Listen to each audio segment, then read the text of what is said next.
Hey everyone, this is Kevin from thechesswebsite.com, and today we're going to be looking at a hypermodern defense against the e4 opening, and that's the Alekhine Defense, and it continues with knight to f6, development move for the knight, attacking the center, and what black hopes to do is allow white to gain the center control with his pawns, and at the same time he is not going to move his pawns toward the center. He's going to try to control the center with his minor pieces and undermine the situation that white has in the center.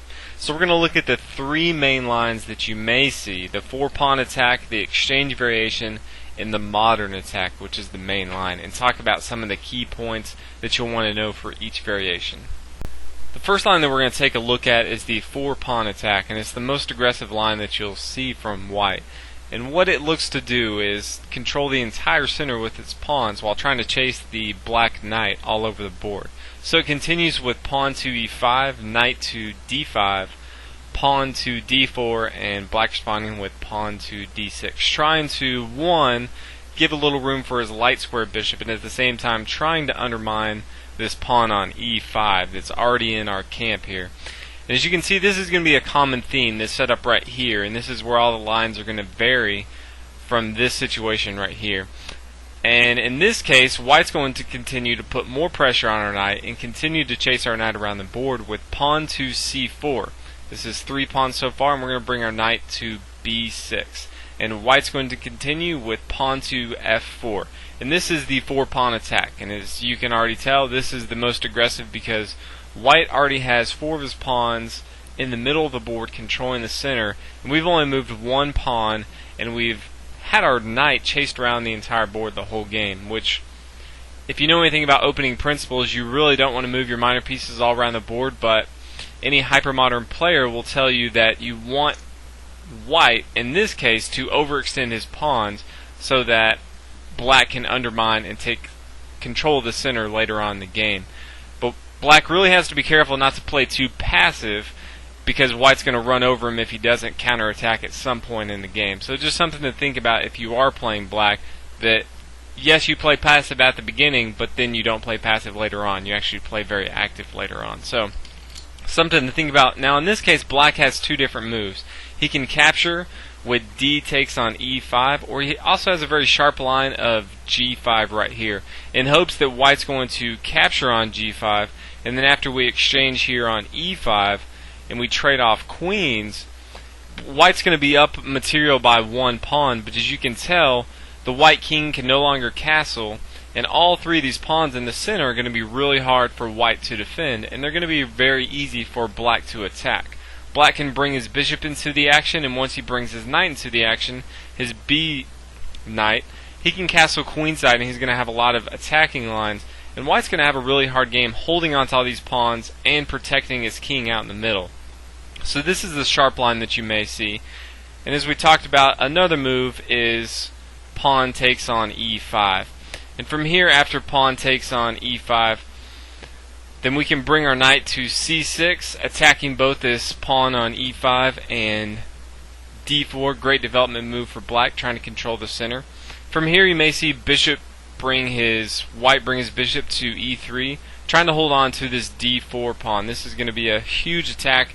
As you can already tell, we had 2 attackers on it, this knight and our queen here.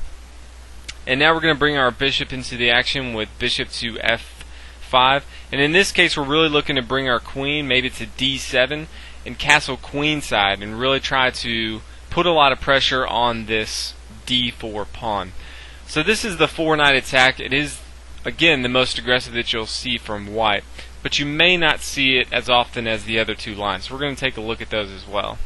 The next line we're going to take a look at is the exchange variation. It's very common if you ever do play the Alekhine Defense. You'll see it quite often. And it continues much like the 4-pawn attack, with pawn to e5 attacking our knight, knight to d5, pawn to d4, pawn to d6. Remember, we said we're going to see this setup many times before.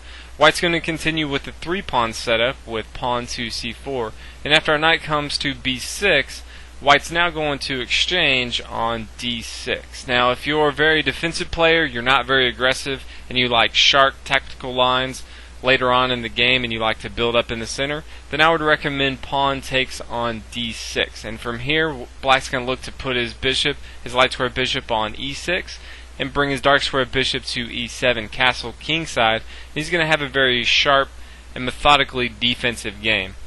Now, if you're a very aggressive player like myself and you want to avoid the common sharp line that you'll see many times from capturing with your e-pawn, you can instead capture with your c-pawn with c takes on d6. Now from here, keep in mind that since we have our pawns on e7 and d6, we're going to fianchetto our bishop on the king side. And this is something you always want to think in the back of your head. If we have our pawns on e7 and d6 and we've already made a few moves in the opening, we're going to move our bishop to g7 because it's going to take 2 moves for our pawns to get out of the way of our bishop. So keep that in mind. And again, we're going to try to attack this d4 pawn, and that's another reason we want to bring our bishop to the g7 square. This d4 pawn is a very strong pawn from white, and we want to put as much pressure on that as possible. So from here you may see play continue with knight to c3. Great development move for white, putting a lot of pressure on the center. And from here, as we talked about before, we're going to bring our pawn to g6.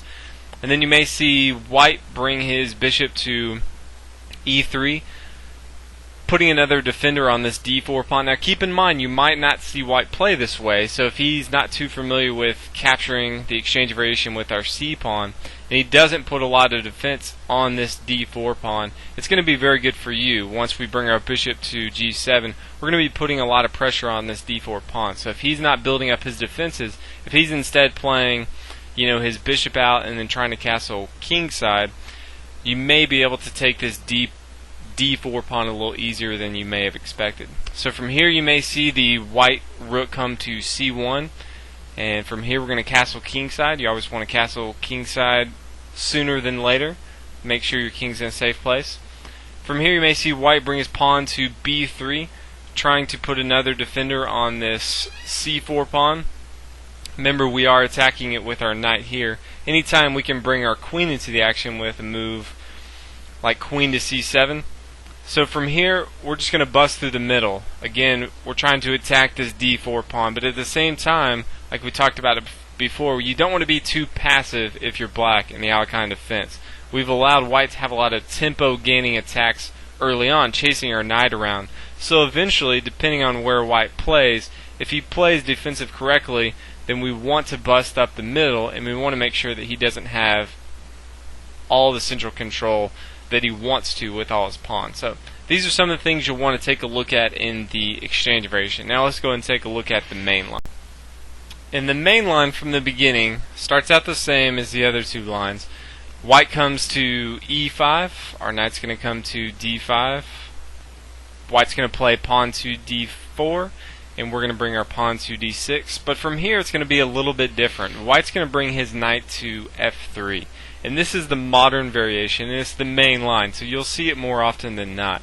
Now from here, this white knight is very, very active. He's gaining central control, but at the same time, he's attacking and defending both the pawn on e5 and this pawn on d4. So this is a very strong knight right here. And this is why many times you'll see black bring his bishop to g4, pinning down this queen. His knight's not going to move.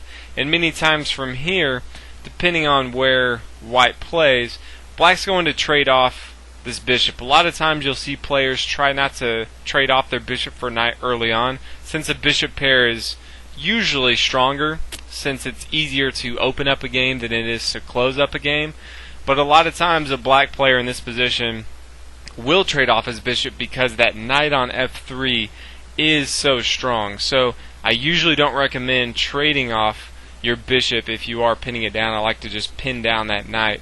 But in the Alekhine defense, I actually recommend to trade off your bishop for that knight on f3 since it is so powerful. So this is one thing you may see, and from here white's just going to take back with his bishop on f3.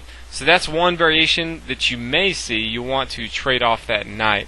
And another one you may see, instead of g4, you may just see pawn to g6. A lot of players instead like to try to bust up the middle. They already have one attacker with their d6 pawn, and from here they just try to start to chip away at the center. So they're going to look to fianchetto their bishop to the g7 square, castle kingside, and then they're going to look to try to attack the center control here. So you can, again, a lot of players from here, even if they do fianchetto with their bishop on the king side, then they may bring their bishop out to attack this knight on f3. So it really depends on which way you want to go, but these are some of the most common lines that you will see in the main line. So hope you guys enjoyed the video on Alekhine Defense. If you haven't already, please subscribe. If you haven't checked out the website, got a lot of great updates on it. It's www.thechesswebsite.com. Please leave me any comments. Let me know how the videos are going, and I'll see you guys next video. Thanks for watching.